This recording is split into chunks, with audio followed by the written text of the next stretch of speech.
Good afternoon, everybody. This is Ranting with Ruben, brought to you by Philly Podcast. You want Philly? Yeah, let's do it. So today, we have a couple things to discuss. We'll start off with the Giants moves that I'm seeing all over today. All right, we start out with the New York Giants have already made moves. We know that the GM, the general manager, wants to shed at least $40 million. So he can sign players and restructure some deals and continue us moving in the right direction. He said it's not considered a rebuild. It feels like a rebuild, but he states it's not, so let's see what happens. So we start off with the Giants releasing Kyle Rudolph, tight end, and then they released Devontae Booker, a running back, which saved roughly about $7 million in salary. Then the other day, we end up releasing Riley Dixon, a kicker who's been with us for the last 4 years. That saves us about $2.8 million there. And then today, it looks like I'm seeing in the news on Bleacher Report, we've just released Caden Smith, tight end from the New York Giants. Now, that scares me automatically because that tells you we've released Kyle Rudolph, we've released Caden Smith, and everything that I see shows me we're not going to be able to get Evan Ingram back. We're going to be priced out of that right there. Now, considering all the drops and things that we've seen with Evan the last couple of years, to some people, it might not be a real loss. Me personally, I still think he has talent, and I think we should have kept him. But at this moment, there's not much that we can do. We just don't have the salary. And even after releasing these guys, we're really not, we still don't have enough money. So we still have to see what else our general manager is going to do, but this is the start. And as you can see, he's waived these players, so he's trying to make some money, or he's trying to bring some money back to the team. He also today, from what I see, Shane, our general manager, re-signed David Sills. Ooh, David Sills. Yes, a 6'4" wide receiver that's been with us for the past couple of years, also been on our practice squad. The only good thing about David Sills that we know for sure if you watch the Giants is that he's got good rapport with Danny Dimes. So I guess bringing him back on a cheap, you can't really argue with that. And considering, again, that we're so in debt, remember, we started out this whole thing $12 million in debt before we even get back to zero. And then now we're making moves so that we can take care of the $12 million and we can get some salary so we can continue signing players. And again, that includes our draft picks. So that's what I see today regarding some of our moves. The waves, the one re-sign that we've done. The positive news is if you watched any of my other videos, you've heard me say that there's some players that I don't want us to see us cut. Like Bradbury happens to be one of them. Blake Martinez happens to be another. But guess what? The longest tenured Giant, Sterling Shepard. Everyone thought he was a goner at $8.5 million this year. Well, we hear today, guess what? He's back, baby. We bring him back. He's been restructured. And now his salary was $8.5 million. That's how much it was going to cost against our cap. At this moment, we don't really know the exact numbers. You know how the NFL is, and you know how long it takes for the news to come out. So at this moment, we don't really know how much of that 8.5 it saved, but we do know one thing. It's going to be a low salary. He might end up making 1.5 and then having an opportunity to make more money if he hits certain, goals, such as 1,000 yards in a season, a certain amount of touchdowns, things of that nature. But again, if we're able to keep our longest tenured player, who's actually a good player when he's healthy, and he's great for morale for the team, I think this is a positive move. Now we could do the same thing with Bradbury or Martinez, who I really pray we can do, then that would be great. But at this moment, let's see where we go from here. We could see he's already making moves, and we could see he's already starting to make it happen. So going forward, this is exciting. And then on top of that, today's only Friday. Monday is the beginning of the period where we can actually start picking up players, for the NFL. Free agency starts. So that's really exciting. This is our chance. Again, we don't have a lot of money, so I don't anticipate a lot of moves, but we definitely going to make some, and anything can help our team. So I'm excited. I'm enthusiastic. Hopefully, so are you. And that's for the NFL regarding some of the rumors and some of the things that I've read regarding our moves. And again, that's only if you don't have your own opportunity to get your own information. That's what I'm here for. But besides that, I'm also hearing other things like Mitchell Trubisky. He's interested in starting with the, coming to the Giants or the Steelers. And again, if you're going to try to be with any team, why not the Giants? And you know what? I would even give some credit to the Steelers. These are some of the longest teams that have been in the NFL for a long time. These are traditional teams. The Rooneys and the Morris, they've been around forever. So I have love for the Steelers. So I'm not going to hate on that. However, is it possible that we could really get Mitchell Trubisky? I doubt it. And then I'm reading another article that says on Bleacher Report, it's a guarantee. Like, he definitely wants to come to the Giants.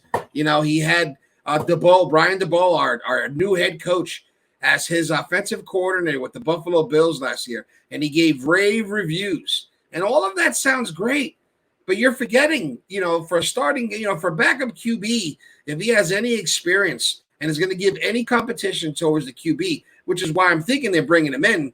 They want to give a little battle to Danny Dimes and hopefully fire him up. Now, I understand that concept, but do you think we're going to get Trubisky with the amount of money that we have? He's probably going to go for about $10 million a season as a backup. And right now we're having a hard time getting any salary. Again, we just waived 4 players just to get into the positive because we were in the negative.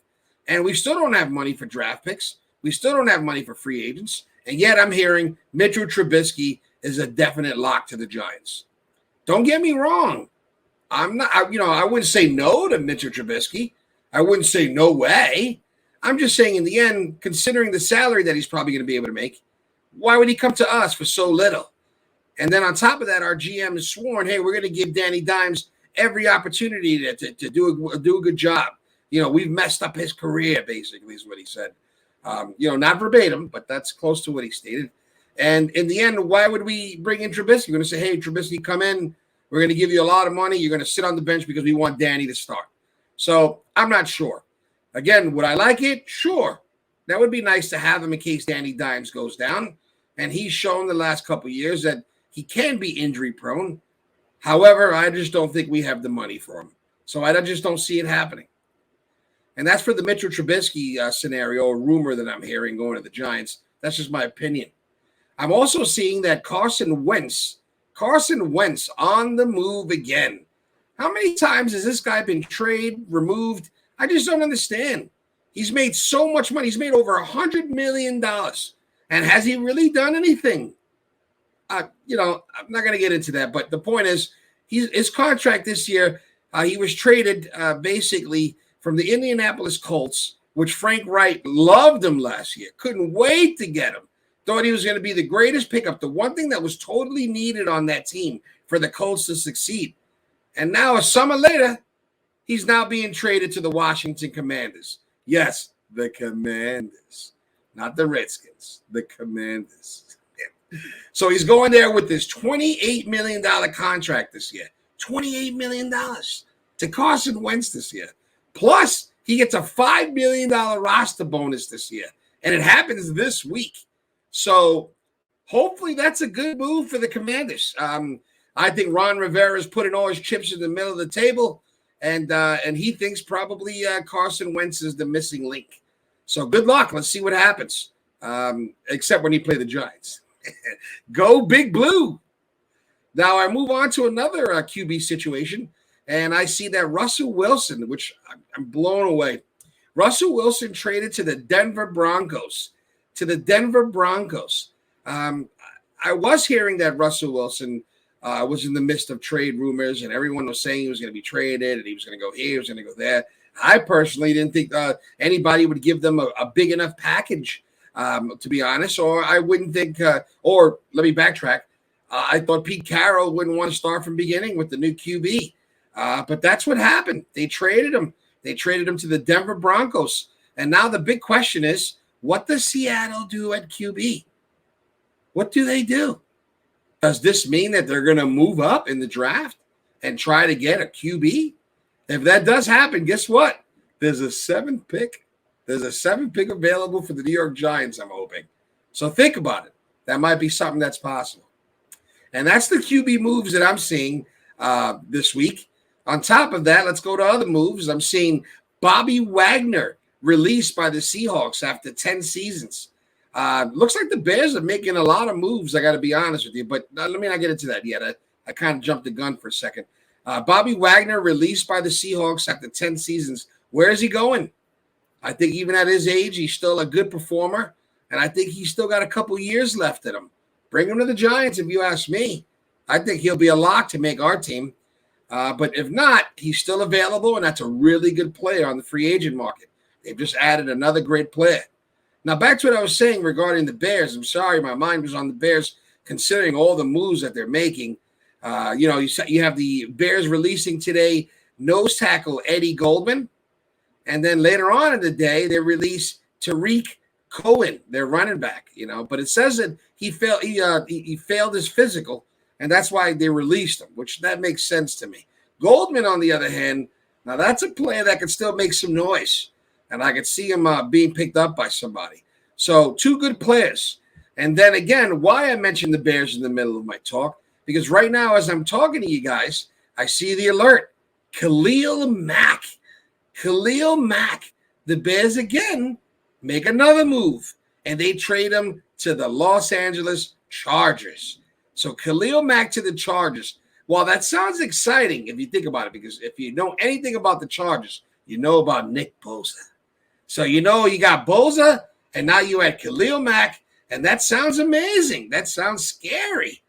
But, it kind of reminds me of the New York Knicks this year. I was so excited because we looked so good on paper. And then we get Kemba Walker, and I'm thinking, this is our year. Unfortunately, it didn't work out. And with this move, I'm not sure it will either. I'm not saying that Khalil Mack doesn't have any ability still in him, but he is 32 years old. And right now in the NFL, around 30s, not taking Tom Brady into consideration.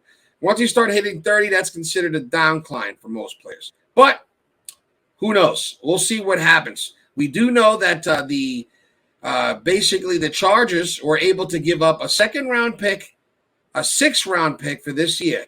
So 2nd-round pick this year, a 6th-round pick this year, and a 3rd-round pick next year. All of that for Khalil Mack to join the Chargers. So, again, maybe they're really excited and they assume him and Bosa together. Ooh, damage. Bringing down the house. Who knows? But at the same token, it is a gamble. That's what's so great about this NFL.